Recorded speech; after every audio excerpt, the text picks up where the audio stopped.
시청자 여러분, JTBC 뉴스룸을 시작하겠습니다. 윤석열 대통령에게 공수처가 두 번째 소환 통보를 했습니다.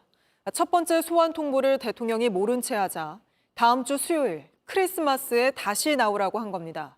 하지만 오늘도 윤 대통령은 이런 공수처의 소환 통보에는 물론이고 헌법재판소의 탄핵 심판 관련 요구에도 전혀 응하지 않고 있습니다.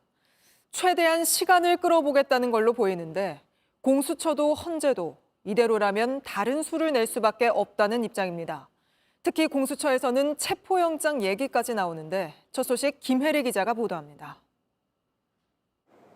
12.3 내란 사태를 수사 중인 공수처가 오늘 윤 대통령에게 오는 25일 10시까지 소환 조사를 받으라고 통보했습니다. 지난 18일까지 출석해달라 요청했지만 윤 대통령이 응하지 않자 2차 소환 통보를 한 겁니다.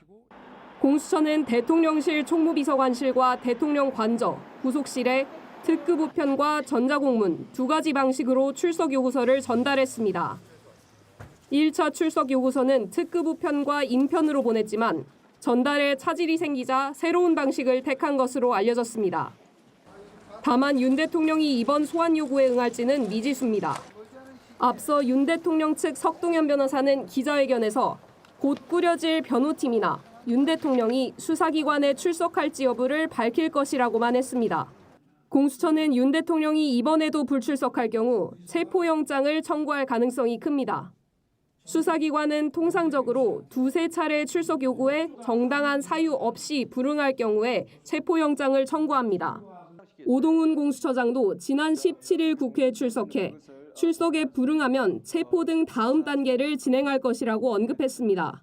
공수처 출석을 통지하였고 지금 수출을 거부하고 있는 상황입니다. 그 이후에 저희들은 신속하게 그에 따른 적극한 조치를 취할 것입니다.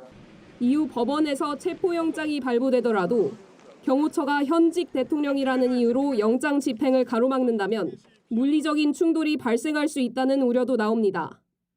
JTBC 김혜리입니다. JTBC 뉴스를 시청해 주셔서 고맙습니다. 저희는 저녁 6시 50분 뉴스룸에서 뵙겠습니다.